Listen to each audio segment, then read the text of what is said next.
Saharanpur India سے شوہر کی کمائی میں بیوی کا کتنا حصہ ہوتا ہے؟ دیکھیں، شوہر جتنا مرضی کماتا ہو، اس کی کمائی میں بیوی کا الگ سے کوئی حصہ نہیں ہے۔ اس کے ذمے، شوہر کے ذمے واجب ہے کہ بیوی کو اس کے اسٹینڈرڈ کی زندگی دے،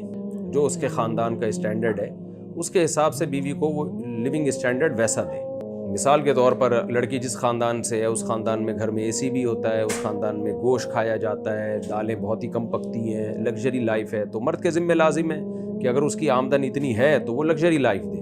بلکہ اگر لڑکی جس گھر سے آئی ہے اس گھر میں نوکر چاکر بھی تھے، لڑکیاں کام نہیں کرتی تھی، تو مرد کے ذمہ یہ بھی لازم ہے کہ نوکر خادم کا بھی انتظام کر کے دے۔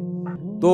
اور اگر بیوی کا اسٹینڈرڈ ایسا تھا کہ وہ درمیانے درجے کے اسٹینڈرڈ کی تھی، تو مرد پہ لازم ہے کہ وہ درمیانے درجے کا اسٹینڈرڈ دے اس کو، یہ تو واجب ہے۔ باقی اس سے اوپر کی لائف اگر مرد دے، یعنی بیوی کا اسٹینڈرڈ جو اپنے ماں باپ کے گھر میں تھا وہ لو تھا، لیکن مرد اس کو اور زیادہ اچھا اسٹینڈرڈ دیتا ہے، تو یہ بہت اچھی بات ہے۔ نبی صلی اللہ علیہ وسلم فرمایا، جیسا خود کھاتے ہو بیوی کو پہناؤ، بیوی کو کھلاؤ، جیسا خود پہنتے ہو بیوی کو پہناؤ۔ باقی یہ مرد پہ لازم نہیں ہے کہ وہ اپنی تنخواہ بیوی کو بتائے اور پھر اس میں بیوی کا شیئر ہو کہ بھی آدھی مجھے دینی ہے، آدھی خود رکھنی ہے، یا ساری مجھے دینی ہے۔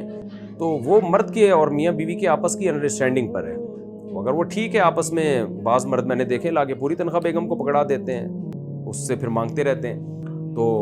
آپس کی میوچل انڈرسٹینڈنگ سے اگر ایسا ہو رہا ہے تو ٹھیک ہے، لیکن لازم اس میں سے کچھ بھی نہیں ہے، کیونکہ خواتین اس بیس پہ مردوں سے لڑتی ہیں، کہتی ہیں اپنی تنخواہ بتاؤ، کہاں کہاں خرچ کر رہے ہو، اپنی بہنوں پہ کیوں خرچ کر رہے ہو، اپنی اماں کو اتنا کیوں دے دیتے ہو، بھائی کو کیوں دے دیتے ہو، سارا مجھے لا کے دو۔